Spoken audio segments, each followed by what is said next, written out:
So we just wanted to talk to you a little bit about 287G and what what you've been seeing go on. You guys just released some statistics.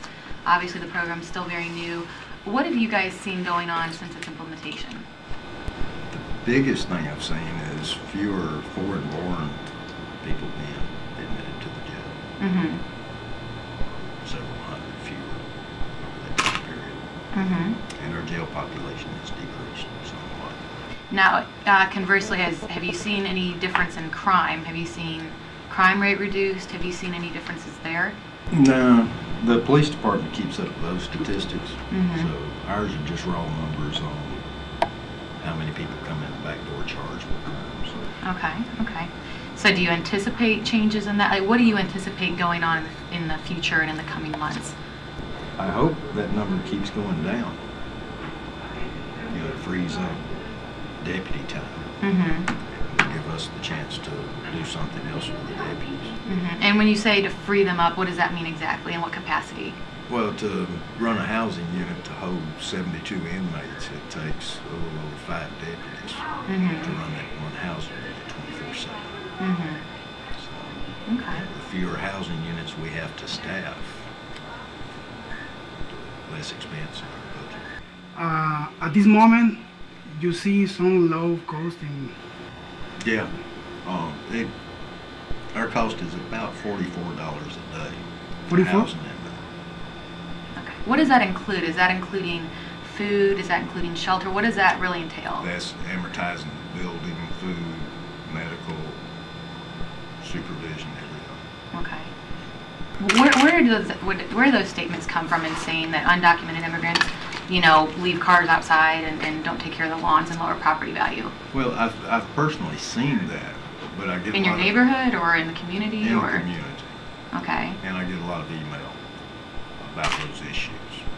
Who's emailing? Like homeowners or? Right, homeowners that are in transitional neighborhoods where they do have problems with too many vehicles and too many people living in the house. How do they know that they're undocumented immigrants?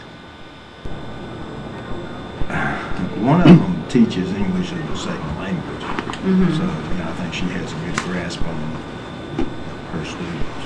Mm-hmm. But I hear from her. So are you in agreement that undocumented immigrants should not be given licenses? Would you be No, in I'm agreement not- with legislation that they should be given licenses? That's not within the purview of my job. Mhm. That's legislative. So, and that's why we elect people to the House and the Senate. Right. Is to determine those policies. Right, but wouldn't it make sense? I mean, obviously, if people are getting stopped because they don't have a license and they're, having to come here, and you specifically mentioned it's a cost to the community, to you guys to house them, wouldn't it make more sense for these people to be able to drive legally in the first place? Wouldn't that make things easier for you guys? Wouldn't that have a Well, ripple down effect? No, you're just getting deeper now because they're not supposed to be here. So I believe in firm border control. Mm-hmm. That people should not be able to come here illegally. Mm-hmm. Okay. So, if you look at it that way, Mm-hmm. no, you shouldn't get a license. Okay. What specific arguments of your opponents, or I should say opponents to 287G, do you not agree with? Certainly the racial profiling, I think that's just a distraction. Okay. They're using. There's, obviously nothing else they can find to really harp on. And there is no racial profiling going on. That's not part of it. I don't want an American citizen driving that license or anybody else. Well, their first thought is, this person shouldn't have been driving. So my son or my daughter shouldn't be dead because that person had no right to drive a vehicle. But they drove and they caused an accident that killed my family member. I think anybody'd be upset over that. Do you have an idea how many immigrants will be involved in this case, you say? I don't know the numbers, but I know it happens, and it's happened a lot. And happening one time's too much. And when we're talking illegally, we're talking, people that don't have, documents. That don't have a visa, that don't have. Is this what we're talking about They came here specifically? uninvited, basically.